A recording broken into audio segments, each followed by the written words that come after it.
I was shocked by a pair of arms grabbing me from behind. Hey, how you doing? It's Tom, and it's Tom's Radio Room show, and I'm in my radio room. Well, it's my garage and washroom. This garage was never big enough for a car, so I quickly filled it up with stuff. And I'm down here, finally. It's warmed up enough here in Clearwater, Florida, that I can sit down here comfortably and use my prime equipment. I'm using my SDR Play. I believe this is the Duo. I'm trying to see on the screen here if it tells me. I haven't been down here so long, I don't even know what.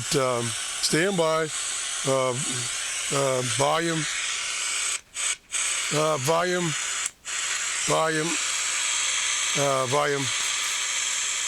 Sorry, I am so disorganized. What I had running in the background while I was setting up was my Retivas TR113 scanning, and it just finished the scan. I was curious to see what it would pick up using its built-in telescopic antenna. Anyway, so I'm finally down in my radio room, so I've got my best setup, which is my SDR Uno radio. I think it's the DX. Yeah, I think it's the DX that I have down here, and I have the Duo up in my office. Now, as you've seen in recent videos, when I tried to test a radio in my office, there's so much electronics going on that it suffers. So I wasn't really giving, especially those little portable radios, much of a chance to receive shortwave. So since it's now warmed up, and it's supposed to be warm, actually we're supposed to get to 80 one day this week here in Clearwater, Florida, I'm back down here where I should be in my radio room, where there's a lot less interference. There's still interference. I do have fluorescent light, and I do have the computer on. So there are still things that can interfere with radio reception, but it's much better than my office. Now, my office has the advantage, and it's on the second floor, so if you're just using a standalone radio with its built-in telescopic antenna, it has that advantage. But when I'm down here, I can use my outdoor antennas, and right now I'm using my Megaloop 30 plus for receptions, which is right now is my best radio setup. I have about 8 or 9 outside antennas set up, but this has been by far my best. Now, it's not very high in the air. It's only about 12 feet in the air, but my understanding with a loop antenna, height is not as important. Okay, moving on. So I'm using the latest modified EIB database that John made for me. This was the August of 25 database. John, I need a new update. And it was previously, and I stopped it, it was previously scanning the entire, well, not the entire, because I've reduced it down to 5 megahertz to 30 megahertz. Now, what I did is I saw on the screen, I saw this big signal here at 4.84. And that turns out to be one of the frequencies that WWCR uses out of Nashville, Tennessee, and they're booming in. The other thing that you will notice is the band is pretty noise-free. Not totally, especially when you get up in the higher frequencies. But pretty good right now. It's 5:45 in the morning here in Clearwater, Florida, and I'm going to do a scan here. I've got the squelch a little low. Let me move it. I'm going to have to move it back up because it's got all this noise here. So let me move this back up to way up here, about 78. And let's see what it finds in a scan. I mean, you have to raise it a little higher, especially when I get in higher frequencies. But here we go. It's scanning from 5 megahertz up.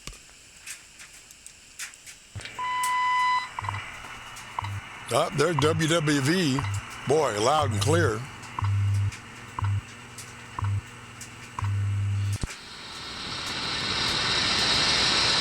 Let me stop.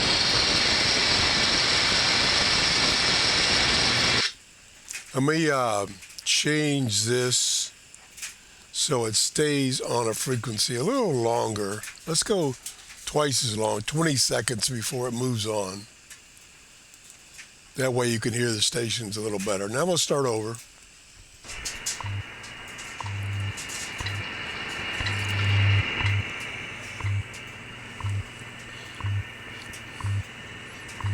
Control que tuvimos ya, la que echamos casi 22 en 3 juegos de control. Ahí vimos la dificultad, la disputa jugada. That's radio with Bella. Hicimos en el momento determinado. How is it here that will even take heat? We have a pattern of these rays. I think that's actually WWCR, Preacher Man recordings.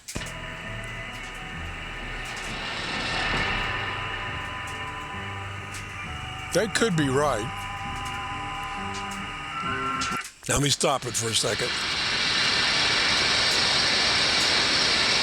Now, when I say it could be right, what John did for me, the EIB database is a massive database of shortwave frequencies. Actually, it goes way down to, I think, 100 kilohertz. So what John does for me, he does a couple of things. Number one, he gets rid of everything less than, I think, 3 megahertz. Gets rid of all that. I don't want that. And then I make additional files that start, like this one starts at 5 megahertz. Then what he does is the EIB database at a given frequency will have multiple stations, multiple entries. Some of them are data. Some of them are just transmitters. There's transmitting for locating. And what he does is he takes the first entry and leaves that on a given frequency and then drops everything else. Otherwise, when I do a scan in SDR Uno, it would take forever because it's going to stop possibly at each one. Well, it's going to scan each one of those entries. And with the multiple entries, so there's 10,000 entries, it would take forever to scan. So he gets rid of the duplicates. Now, unfortunately, when he does that, he may get rid of the real station that's on a particular frequency today. Because, like I say this frequency here, 6.23, there might be entries for fax, there might be entries for emergency broadcasts from military, and he takes the first one. I then go through and I try to take out some of the stuff that I'm not interested in that got left in. John does that also, but that's a manual process. John has got this so that when he does this, I'll call it fixing of the database, it's pretty much automatic, so it doesn't take a long time. He doesn't manually go through each entry and decide what's to leave. So consequently, I could say a station that I might have wanted left in there gets deleted and another one gets left in. Like I say, there might be on a given frequency, like 6.23, there might be Sound of Hope, which he left in there, and there might be China radio. So sometimes this is wrong, is what I'm trying to point out, and I've wasted enough time trying to point that out. So let's move on. Anyway, I want to thank John. That's a great service he does for me. John, I need one updated. Okay, we're missing a couple.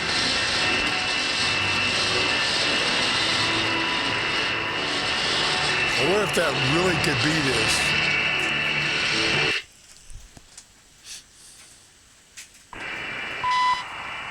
Okay, let me stop.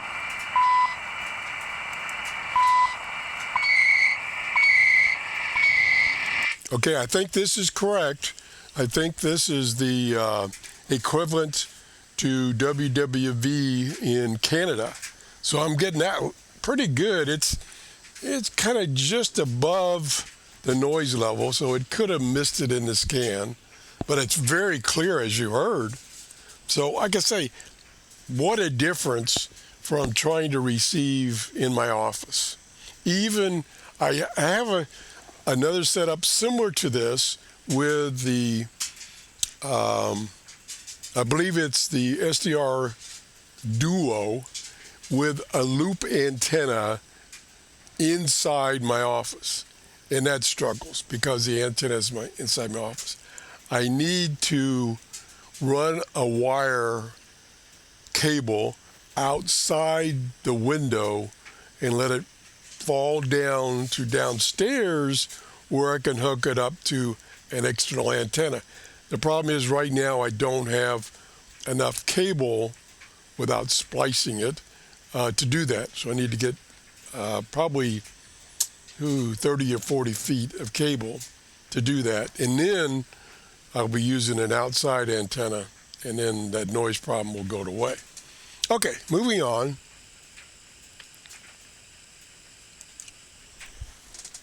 Now,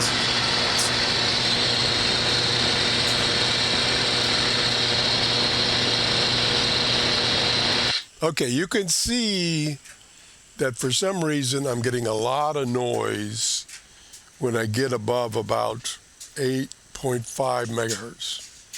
And it continues on for quite a ways.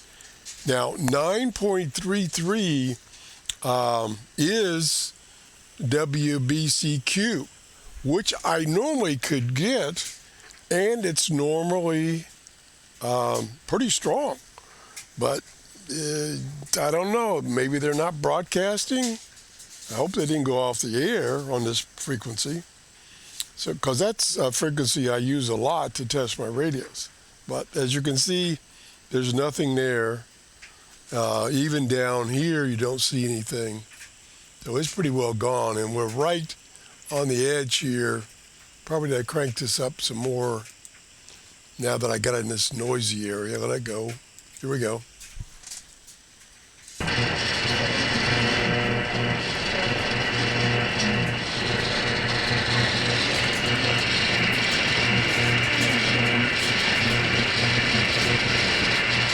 Okay, there's something trying to come in. Oh, you can see it down here.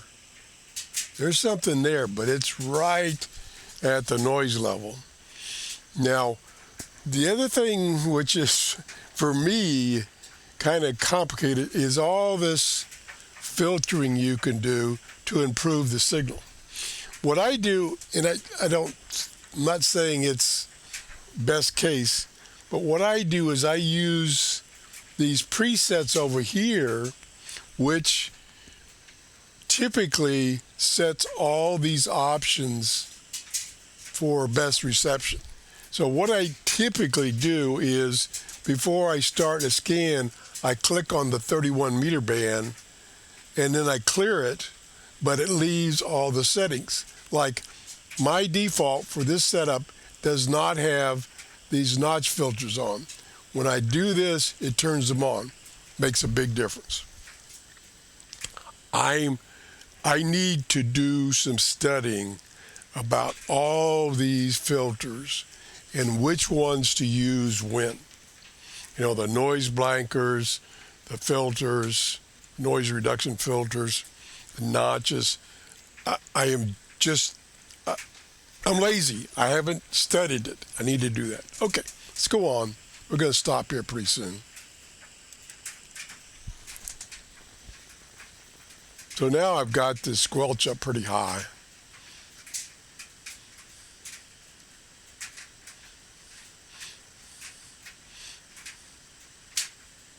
So it was like anything above 8 megahertz in the morning here is dead. Maybe I'll catch something here in a few seconds. I'll just let it do one complete scan and I'll stop. Yeah, it's going past. There we go. Yeah, it's over.